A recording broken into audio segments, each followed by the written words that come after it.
Hi there everyone, today for you I have a review of set 10188, the Death Star. This is a massive set with 3,803 pieces and the RRP is £275 or $400. We will start with the box, which as you can see is huge. And on this side you have the extremely long list of minifigures. There are 25 in this set. Luke Skywalker and Han Solo in their Stormtrooper costumes. You've got Chewbacca, Princess Leia, R2-D2, C-3PO, Obi-Wan Kenobi. Again Luke and Han Solo. This Luke is from Episode 6. You have the Trash Compactor monster here, 2 Imperial Death Star troopers, 2 more Stormtroopers, a Darth Vader, Admiral Tarkin, Emperor Palpatine, and he also comes with his lightning that he uses in Episode 6. You have these 2 Imperial Royal Guards, an interrogation droid, a protocol droid, and I'm not sure what this is actually called, but it's just called protocol droid on here. You have an R2-Q5, which is different to the one in the Imperial Star Destroyer, and you have a mouse droid, which is the same as the one in the Imperial Star Destroyer.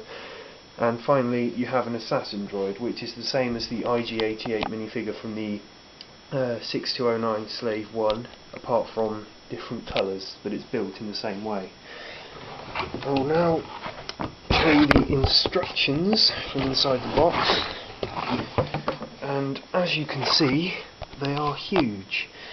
This is A3 in size and there are 260 pages of actual instructions here before you have the enormous list of parts at the end, and you can see why it has to be that big by looking at the size of the model as you're building it. It's ring bound and it's pretty damn heavy really, as you can probably imagine. The Lego comes in the box in 4 smaller boxes like this, and all in all there are 7 numbered bag sections, so it's almost like, because there's so many pieces, you're building a set with each section. I shall now move on to the model and I'll start at the top and just work my way around. This is one of the Stormtrooper minifigures. There's nothing special about him, he's the same as in all other new sets with the black head. This is the protocol droid and Admiral Tarkin in one of the swivel chairs. There are 7 of these chairs around this table, which comes off to reveal a storage compartment, and that is Han and Luke's hair, because I currently have them in their Stormtrooper guise down here. Now moving along, these are the turrets which you see in Episode 4 when they're going along the Death Star trench. You use this lever to turn them side to side, and these gears on either side to rotate the actual guns up and down. There's nothing else in that section though. Now here, this is the droid chop shop, and you have an R2-D2 minifigure here, which is the same as in all other new sets, as with the C-3PO minifigure I have there. This mouse droid again is nothing new, and this is the assassin droid, which only appears in this set. You have this table here which tilts up and you can put droids and things on them as a repair, and it also reveals this gear which operates a crane down here, which I will show you in a minute. Now this is the elevator which goes through the entire set. You use this crank to wind it up and down, and it goes right to the bottom down here. Moving along, this is what seems to be the control room. This spins round fully, but it's not attached to anything, whereas this one only spins round slightly, as you can see, but it is attached to the super lasers, and that's the range of movement of it, and that is how you move it. Now in here, next to this Stormtrooper, you can see there is a control panel which has a sticker on this side showing when they're approaching Yavin 4 in the Death Star, and if you take it out and flip it round and put it back in, you can see there is Alderaan on the other side. Now moving down to the Death Star control room. Here is one of the Death Star troopers. The only other set you get one of these in is the Battle of Endor set. Now you can see you've got printing details on the side and in the middle to allow it to move and to go up and down as well, because turning this makes the super laser tilt up and down. You have some gears inside it.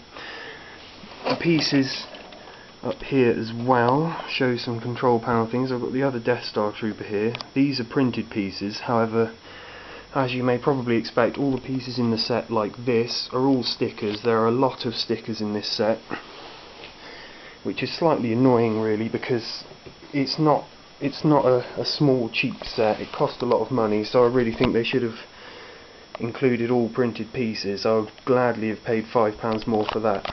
Right, this is the prison block. These two stormtroopers are Han and Luke in disguise. That is Luke and that is Han. I have another Han standing next to it there.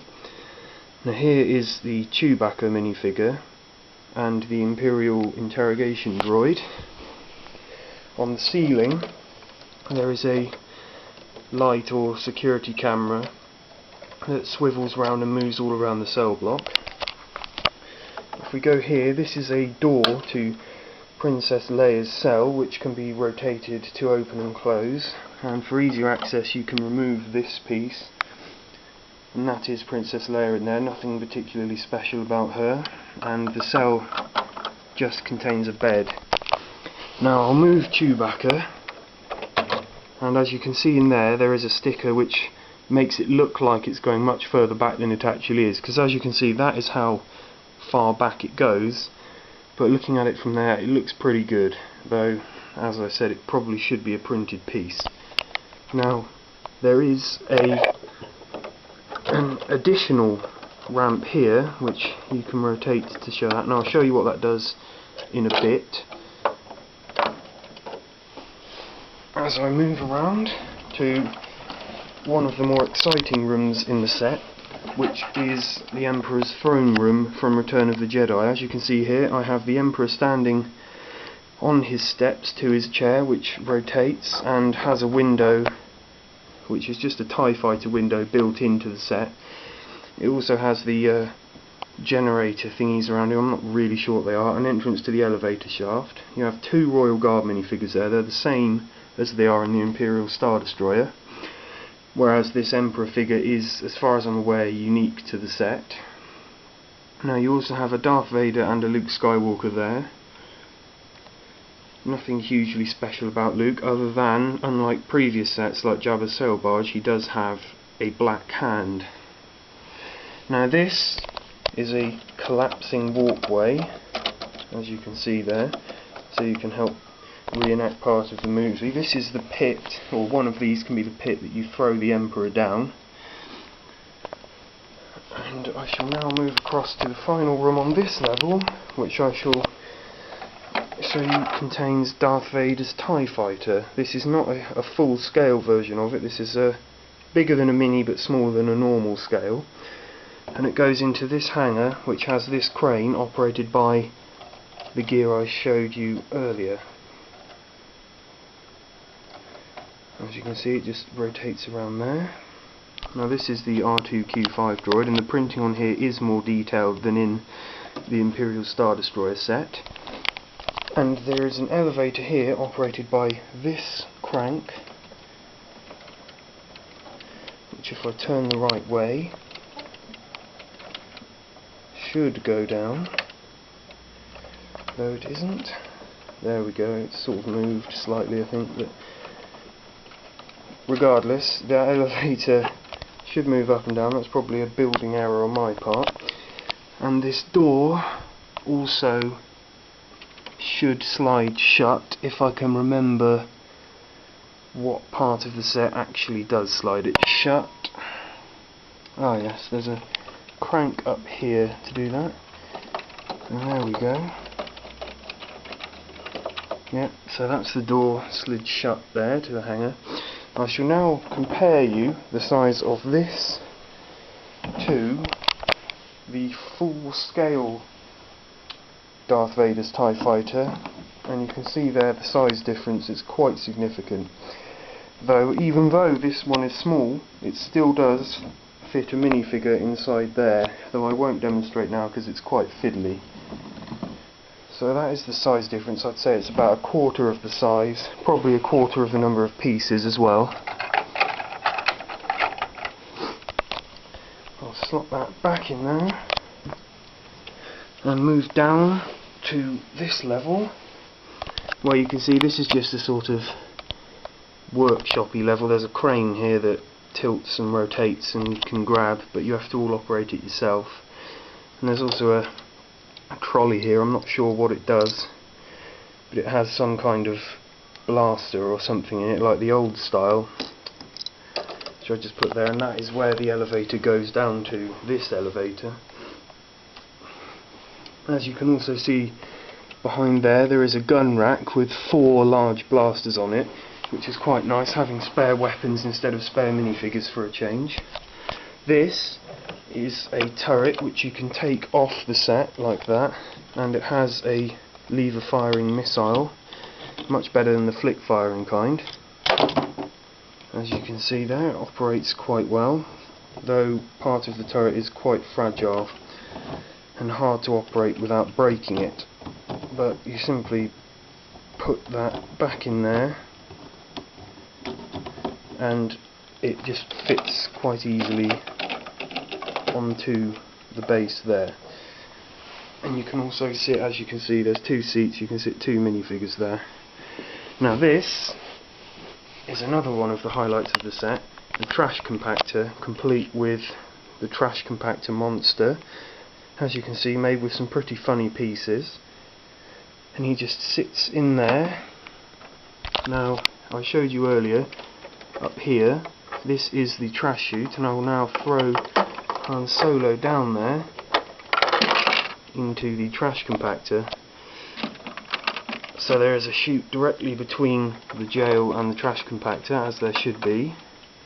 And once you get in there, there's a few pieces of junk, as you can see, and there's this piece which you fit with difficulty, admittedly, into the doors, and as you push them closed using this lever up here, you can put that there and it stops them closing any further. So you use this lever, you pull it out, open them and push it to close them, and the lever is used, like in the films, to stop it closing any further. Once you've managed that, there is a door there which is operated by this, which you open to get out, which leads to the elevator shaft. Now, moving around again, this is the tractor beam room with the Obi-Wan minifigure here. There's nothing different about him compared to the Millennium Falcon, they're exactly the same. And to operate to turn off the tractor beam, you pull this out and that falls down. And then there's a lever here which allows you to push it back up into the position it was before. Apart from that, there's nothing else in that section. Now, this is the last of the main sections. This is the room where Luke swings, and with Leia in the film. You can put stormtroopers on all of these platforms. And so as you can see, there's quite a large chasm because this goes down to the very bottom of the Death Star, with plenty more sticker pieces also on show there as well. Now this here is the very bottom of the Death Star. There's not really any functional things here, there's just a lot of lights and some industrial barrels, as you can see there, just things like that. It's also very, very short. I can barely put my hand under there and move it because it's far smaller than the other levels. Now, I'm hopeful that I haven't forgotten anything there, though you never know, it's quite easy to forget things. I would definitely recommend getting this. It's massive value compared to other sets. It's, in the UK anyway, it's much cheaper than the new Super Star Destroyer, and yet it has a lot more pieces and weighs a lot more and has more minifigures, so it's hugely worth getting. I definitely recommend it, especially considering that it's probably going to be discontinued pretty soon. So thanks for watching. If you want to see more reviews, please subscribe. Thank you.